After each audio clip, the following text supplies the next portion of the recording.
C'est le sport, je vous le disais. Ce soir, on va parler tennis. Nous allons parler de Roland Garros, évoquer le triomphe de Novak Djokovic. Nous irons ensuite prendre les nouvelles de la Coupe d'Afrique des Nations, la qualification historique pour la Sierra Leone après 25 ans d'attente qui obtient donc le dernier ticket. L'Euro 2021, la France est-elle la favorite après sa victoire donc face à l'Allemagne, 1-0? Voilà les questions qu'on va poser ce soir à Henri Akodo. Bonsoir Henri. Bonsoir Samuel, bonsoir à nos chers amis.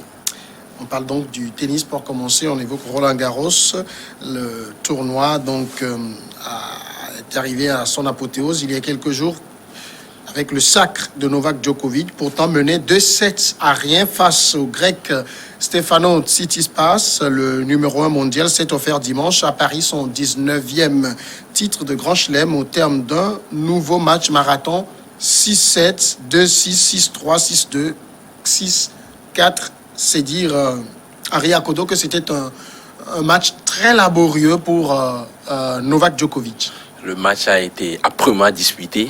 C'est au terme d'un combat qui a duré 4 heures 11 minutes que le tennisman serbe a su remporter ce sacre. Ce fut très compliqué, très difficile face à un adversaire qui était vraiment déterminé à pouvoir écrire l'une des plus belles histoires de ce tennis, puisque c'est la première fois que ce jeune tennisman s'est hissé en finale d'un grand chelem. Stefanos Tsitsipas, le grec, qui, après son exploit, est devenu le premier joueur grec à pouvoir disputer une finale de Grand Chelem, et sur la cour Philippe Chatrier à Paris, dans ce tournoi Porte d'Auteuil, il a opposé une très belle résistance au grand favori de cette finale, Novak Djokovic. Le jeune joueur grec a mené 2-7-0. Il a eu 3 balles de break, mais derrière, tel un champion, tel un combattant, tel véritablement une grande vedette, Novak Djokovic a su au mental, au physique, renverser la vapeur, et il a su dompter son adversaire grâce à ses coups droits foudroyants, grâce à ses amortis sublimes, grâce à ses déplacements bien maîtrisés et à ses volées dévastatrices. Le tennisman serbe a remporté cette manche dans cette finale. Il devient le 3e joueur, le tennisman le plus sacré en Grand Chelem, derrière deux autres dinosaures de ce tennis, Roger Federer et Rafael Nadal, qui ont gagné 20 titres de Grand Chelem chacun. Aujourd'hui, avec cette finale remportée face à Stefanos Tsitsipas, le tennisman serbe, le numéro 1 mondial, est à 19 sacres, en tout cas en Grand Chelem, et il n'est qu'à un seul titre pour pouvoir égaler ces records-là. Quand on regarde dans le fond du jeu, on peut dire qu'il a remporté, mais il a souffert. Il a souffert énormément, surtout il avait entamé cette partie avec véritablement, il n'y avait pas de rythme. On sentait qu'il était un peu émoussé, il était étreint parce qu'il a livré un combat ardu face à Rafael Nadal 48 heures plus tôt. En demi-finale, Rafael Nadal, qui, il faut le rappeler, est le maestro de ce tournoi Porte d'Auteuil, de Roland Garros. Il a gagné ce titre à 13 reprises, et c'était une montagne pour Novak Djokovic. Il a su escalader cette montagne, et en finale, face à Stefanos Tsitsipas, la plupart des observateurs pensaient qu'il allait avoir la tâche aisée, mais il était émoussé physiquement, ça se sentait dans ses déplacements. Il a su véritablement se rasséréner, se tranquilliser pour pouvoir renverser la vapeur face à ce jeune tennisman qui est une étoile montante de cette discipline. Et finalement, tel un champion, c'est la marque quand même de fabrique de Novak Djokovic, qui parfois peut commencer des matchs avec beaucoup de difficultés, avec un jeu qui n'est pas débridé, avec beaucoup de difficultés à pouvoir enchaîner ses coups droits, mais il est capable de pouvoir se remettre en cause et de se lancer dans la bataille tel un diesel. Il a su monter en puissance dans cette finale, et il a remporté. C'est tout à son actif, le Serbe qui a aujourd'hui 34 ans et qui rêve véritablement de pouvoir battre encore des records dans quelques semaines. Le tournoi de Wimbledon, c'est un autre grand chelem. Oui. Il sera présent avec ses deux autres grands concurrents, Rafael Nadal et Roger Federer. Il va tenter encore une fois d'écrire sa légende. Son rêve, c'est d'arriver, même si aujourd'hui avec ses performances idylliques, il a déjà inscrit son nom dans le panthéon des grands tennisman du monde, en passant par André Agassi, Jim Connors et les deux autres. Il veut véritablement briller encore à nouveau et on aura droit à un Novak Djokovic de gala pour les prochaines compétitions. Alors, c'est vrai que Novak Djokovic a remporté donc ce grand chelem, mais j'avoue que dès le début de l'affiche, tout le monde misait sur lui. On peut dire aussi que cette finale est une révélation de Tsitsipas. C'est bien évidemment, Samuel, il est la révélation, il est l'étoile montante de ce tennis, de cette discipline. Et bien évidemment, ce tournoi a consacré véritablement cette transition en guillemets de cette jeune génération qui est en passe de prendre le pouvoir, même si ça sera très compliqué, puisqu'il y a toujours les cadors, les Roger Federer, qui a démissionné pour des pépins physiques, qui a abandonné, les Rafael Nadal qui a été éliminé en demi-finale par Novak Djokovic, et Djokovic lui-même. Et donc, Tsitsipas est un candidat sérieux pour pouvoir prendre le pouvoir pour les prochaines années dans cette discipline. Je le disais tantôt, grâce à ses performances dans ce tournoi Port d'Auteuil, il devient le premier tennisman grec à pouvoir se hisser dans une finale de Grand Chelem. C'est un exploit retentissant pour ce gamin qui a des qualités techniques pour pouvoir manier la balle, qui a également beaucoup de qualités physiques. Ça se sent dans ses déplacements, dans ses prises de risque également. Donc il va falloir compter à l'avenir sur ce jeune tennisman qui est en train de monter en puissance. Est-ce qu'on peut dire que en tout cas, la domination des deux ogres du tennis est aujourd'hui menacée? Je parlerai plutôt de la domination des trois ogres, puisque Roger Federer, même si il est en train de prendre de l'âge, il est toujours increvable, inoxydable, même s'il a subi des opérations ces dernières années. Il reste toujours un champion. Quand on ajoute Rafael Nadal et Novak Djokovic, ça fait trois ogres. Donc, à côté d'eux, vous avez le jeune Stefanos Tsitsipas, sans occulter également le russe Medvedev, qui a été battu en quart de finale par Tsitsipas, le russe aujourd'hui qui est le deuxième au classement mondial, derrière un certain Novak Djokovic. Il y a d'autres tennisman également qui frappent à la porte. Vous avez Dominic Thiem, l'Allemand, pour ne citer que ceux-là. Donc, il y a quand même des candidats qui veulent prendre le pouvoir dans cette discipline du tennis masculin. Maintenant, la différence avec le tennis féminin, c'est que c'est très compliqué de pouvoir entrer dans la hiérarchie de ces grands joueurs sur le plan masculin, mais sur le plan féminin, chaque année ça change les vainqueurs au niveau de Roland Garros. Donc je pense à juste titre, avec tout ce que ces jeunes tennisman nous montre aujourd'hui, la succession sera assurée bien évidemment après les retraites de ces grands cadors. Deuxième sujet, on revient au football maintenant. On va parler de la qualification pour la Coupe d'Afrique des Nations 2021. La Sierra Leone a décroché mardi 15 juin après-midi à Conakry le dernier ticket pour la CAN en battant le Bénin par 1-0 après un interminable feuilleton avec la pandémie à Covid-19 pour fil conducteur. La Sierra Leone s'est imposée grâce à un penalty transformé par Kei Kamara. C'est dire que le Bénin d'abord peut nourrir beaucoup de regrets. Beaucoup de regrets pour les voisins de l'Est. Les écureuils du Bénin qui, il faut le dire, sans embâche, se sont sabordés. Je pense qu'ils se sont tirés une balle dans la tête. Ils peuvent nourrir beaucoup de regrets, puisque quand vous suivez un peu les qualifications, le Bénin avait la chance depuis fort longtemps de pouvoir valider son ticket pour une 5e participation à une phase finale de Coupe d'Afrique des Nations.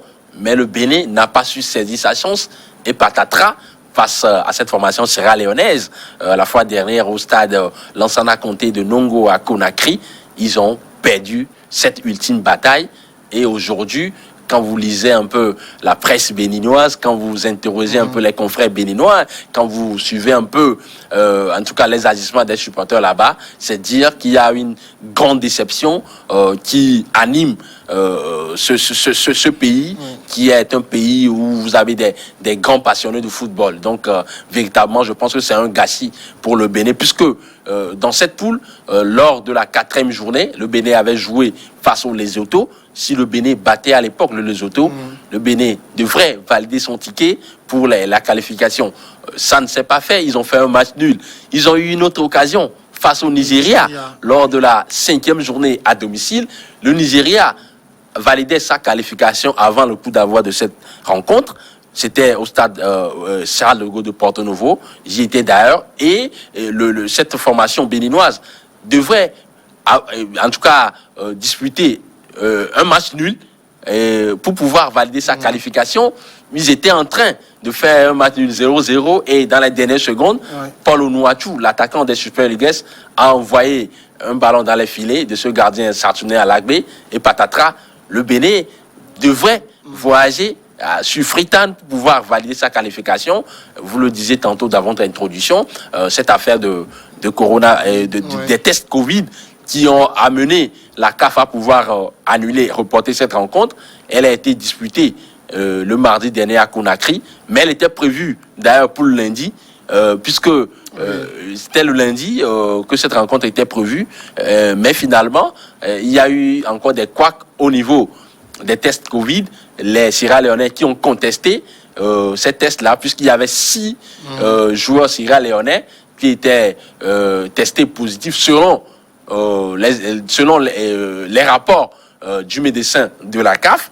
Et les Sierra-Léonais ont contesté et la CAF a eu à reporter encore une fois cette rencontre. Et finalement, ce sont les partenaires de Oumar Boubacar qui se qualifient. La Sierra-Léone qui va retrouver la Coupe d'Afrique des Nations 25 ans quasiment après avoir disputé sa dernière, puisqu'elle avait cumulé 2 qualifications avant cette énième qualification. La Sierra Leone, autant pour moi, qui était présente à la CAN 94 en Tunisie. Elle était à 92 d'ailleurs, et 94, et elle avait manqué plusieurs CAN, mais aujourd'hui les Lone Stars seront au rendez-vous camerounais. C'est bien dommageable pour nos amis béninois. Béninois, justement, la Sierra Leone, c'est historique pour elle, cette qualification, un quart de siècle après.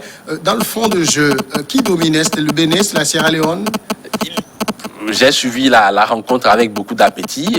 J'avoue que j'ai été surpris par l'intensité qu'avaient mis ces joueurs sierra-léonais dans la partie. Vous avez parlé de Kei Kamara, c'est la figure de proue de cette équipe, un joueur très technique, c'est un félin. Et le capitaine Oumar Boubacar sur les tacles, dans les enchaînements, il y avait une certaine détermination. Les Béninois étaient véritablement en difficulté, surtout au milieu de terrain. Le sélectionneur Michel Duchier qui avait aligné une équipe en 4-2-3-1 avec ce milieu de terrain composé de Koukou Diman et de Jordan Adeoti qui n'ont visiblement pas existé dans la récupération du ballon. La seule satisfaction côté béninois, c'était la prestation d'un joueur qui évolue dans notre championnat national de première division. Il s'agit d'un joueur d'Ascot Kara, Bourou Samadou, le latéral gauche, qui a fait 5 centres dans cette rencontre. Mais si vous niez, l'attaquant béninois qui joue à Brest n'a pas eu les coups de France pour pouvoir concrétiser ces occasions. Et derrière, les Sierra-Léonais qui ont eu cette occasion sur penalty, un penalty qu'il faut le dire, il faut avoir le courage de le dire, a été tout simplement offert à ces Sierra-Léonais par les Béninois, parce que le capitaine Khaled Adeno, sur cette action anodine, n'avait pas besoin de pouvoir sortir sa main, d'augmenter la surface de son corps. Il a fait la balle est ricoché sur son bras, sa main, et finalement l'arbitre tunisien a sifflé un penalty au grand désarroi de ces grands supporters des écuries du Bénin. Aujourd'hui, l'équipe qui a eu plus envie l'a emporté. Les Béninois ne peuvent que s'en prendre à eux-mêmes. Il va falloir aujourd'hui travailler à nouveau il y a les éliminatoires de la Coupe du Monde qui arrivent à grands pas. Ils sont dans une poule un peu compliquée avec la RDC. Il va falloir se remettre tout de suite dans le droit chemin pour aller aborder ces qualifications-là. Alors ici, le Bénin montrait quand même de belles choses depuis quelques moments déjà. Ces Béninois ont commencé par rêver grand. Est-ce qu'il y a des choses à corriger? Est-ce que Michel Dussillet doit devoir faire des corrections? Samuel, quand vous analysez un peu le contexte du football béninois, sur le plan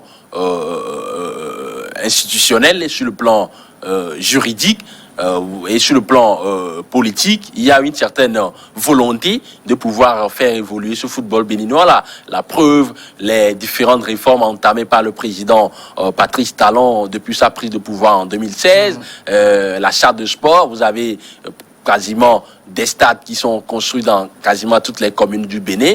Le championnat national a été valorisé. Les écuries du Bénin ont fait une bonne prestation à la dernière CAN 2019 avec une place des quarts de finale, battue face par le Sénégal à l'époque.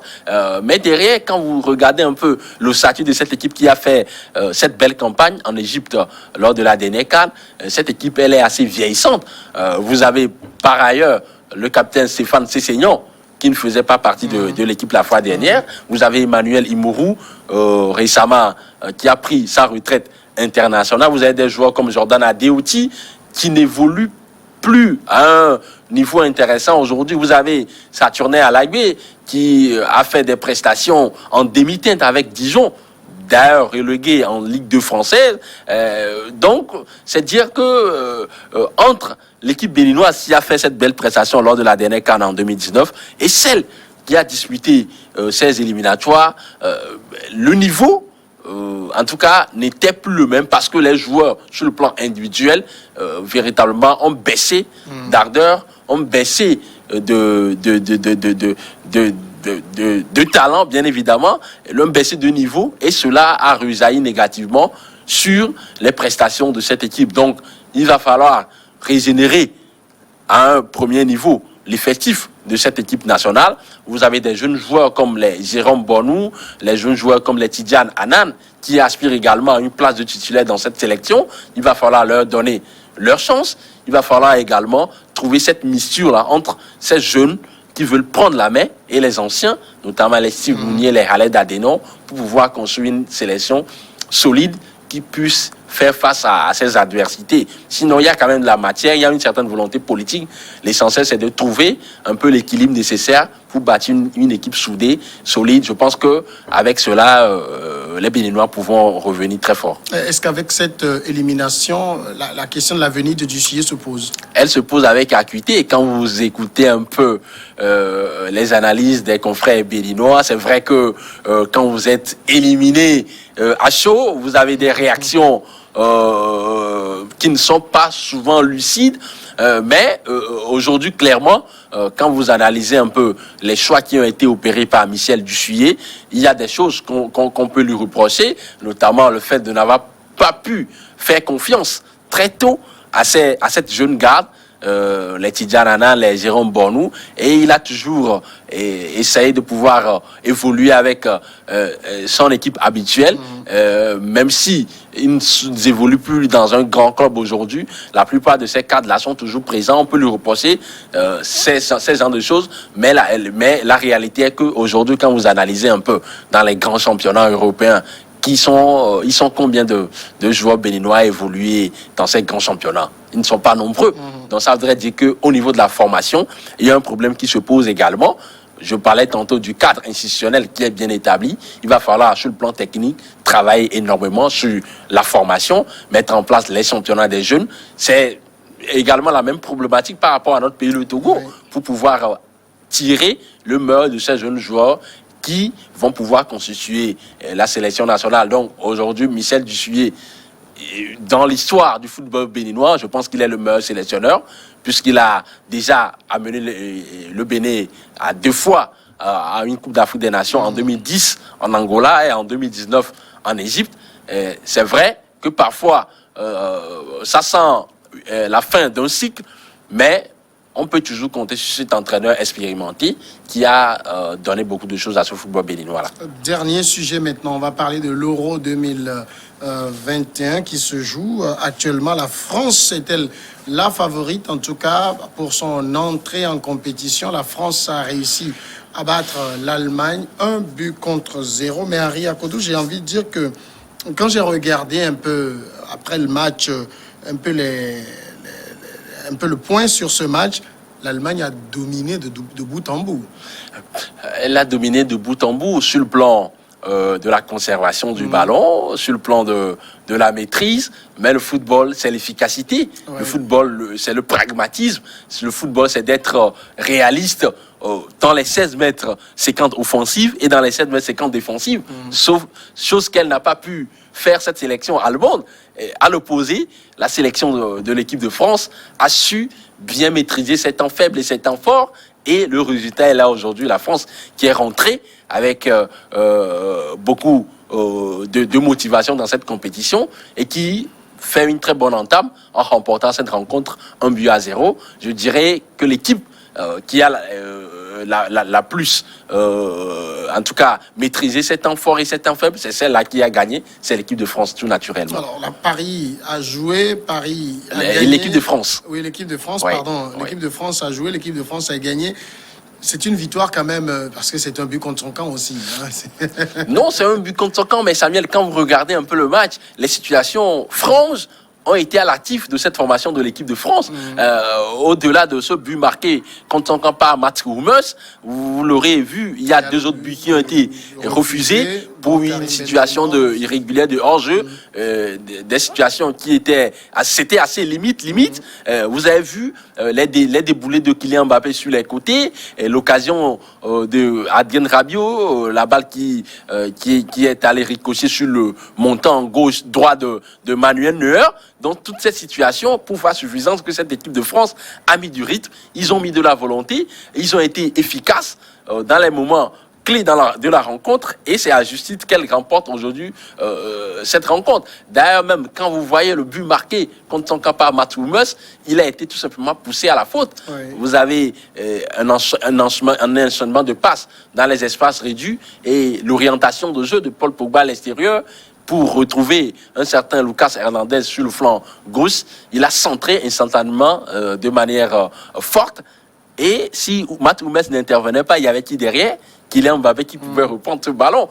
Donc, j'ai été tout simplement marqué par la force collective, tant sur le plan technique, tant sur le plan individuel de cette formation de l'équipe de France, qui tout en maîtrise a su véritablement gérer cette rencontre. Vous avez vu les sorties de balles exceptionnelles de Paul Pogba, cette rotation permanente entre ce trident au milieu de terrain, N'Golo Kanté, Adrien Rabiot, Paul Pogba. N'Golo Kanté qui a été monstrueux dans la récupération, il courait de partout, il perdait rarement les ballons. Sur le plan offensif, ce triumvirat Kylian Mbappé, Karim Benzema et Antoine Griezmann, c'était de la mobilité en permanence, c'était cette volonté de se retrouver entre les lignes, entre les intervalles, une variation constante dans le jeu, tantôt le jeu court, tantôt le jeu long, donc une défense très solide avec cette complémentarité entre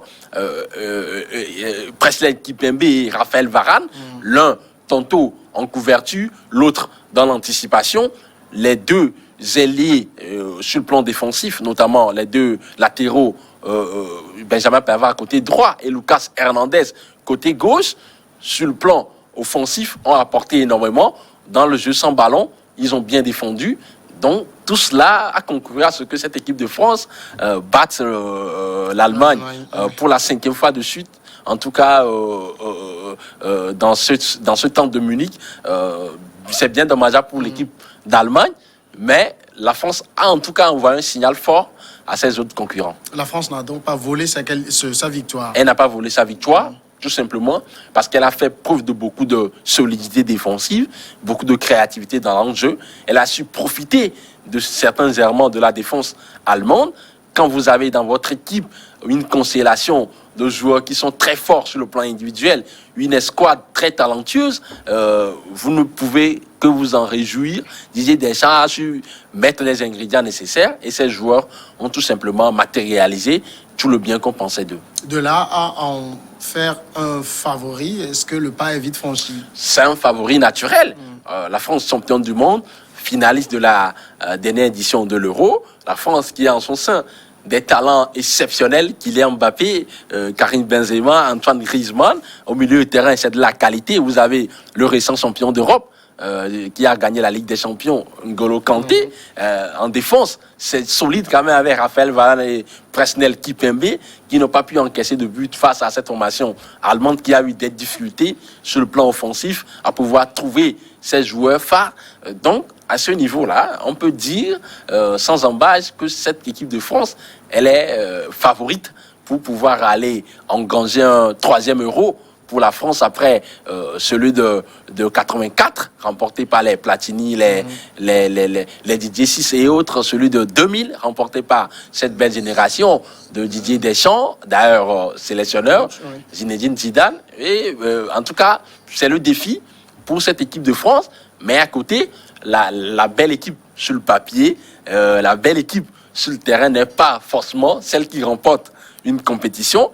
Le football, en tout cas, a parfois quelque chose d'exceptionnel. Quand vous voyez cette équipe de l'Italie également, qui a déjà obtenu son ticket pour les 8e de finale après avoir battu la Turquie 3-0 et la Suisse 3-0. Quand vous voyez la Belgique avec ces joueurs qui reviennent, Kevin De Bruyne et Eden Hazard, on peut dire que la France n'est pas sortie de l'auberge et qu'il y a en tout cas des concurrents exceptionnels pour pouvoir véritablement les empêcher de décrocher ce sac. Vous avez à côté également le champion d'Europe en titre, le Portugal, qui a fait une très belle entame. On va entendre bien évidemment de Cristiano Ronaldo, qui est aujourd'hui le meilleur buteur sur l'Euro, toute compétition confondue, et avec 12 réalisations. Donc quand vous voyez un peu ces équipes-là également, on peut dire que la France, il y aura faute à faire pour la France, mais tout naturellement, elle est l'équipe favorite de cette compétition. Henri Akodo, merci. C'est moi. La pause tout de suite et puis dans une dizaine de minutes, regard croisé.